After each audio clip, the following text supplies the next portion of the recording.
আপনারা যারা বলতেছেন মদিনার ইসলাম চালু করবেন, আবু বকর সিদ্দিক ছিল মদিনার খলিফার প্রথম খলিফা, কথা বলেন ঠিক না বেটি? তার মুখে দাড়ি ছিল না ছিল না?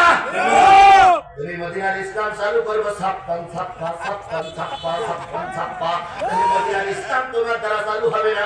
মদিনার ইসলাম চালু করতে গেলে আবু বকরের উত্তরসূরি লাগবে।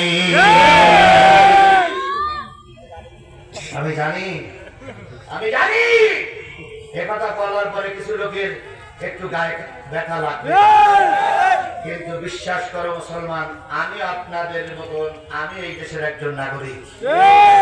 আমার আজকে কোন দিনের আলোচনার সময় কোন দিনই আমি খালেদা জিয়ার জন্য প্রতিটা মাহফিলে দোয়া করতেছি, কারণ খালেদা জিয়া আমাদের এই মুহূর্তে, খালেদা জিয়ার আমাদের খুব প্রয়োজন, কারণ খালেদা জিয়া হলো আমাদের দেশের মুরব্বী।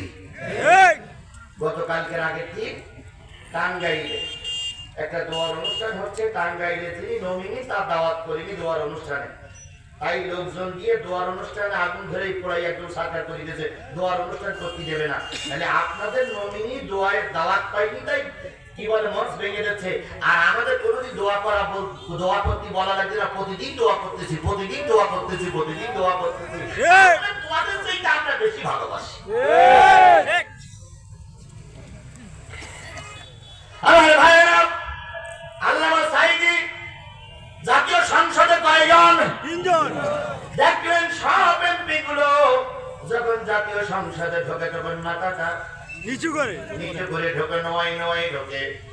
আল্লামা সাঈদী চিন্তা করলেন, নিশ্চয়ই এটা শিরক, নিশ্চয়ই এটা কি? আল্লাহ নিজেই বলেছেন, ইয়া আইয়ুহাল্লাযীনা আমানুর কাউ, রুকু করো কার জন্য? ওয়াসজুদু, সিজদা করো কার জন্য?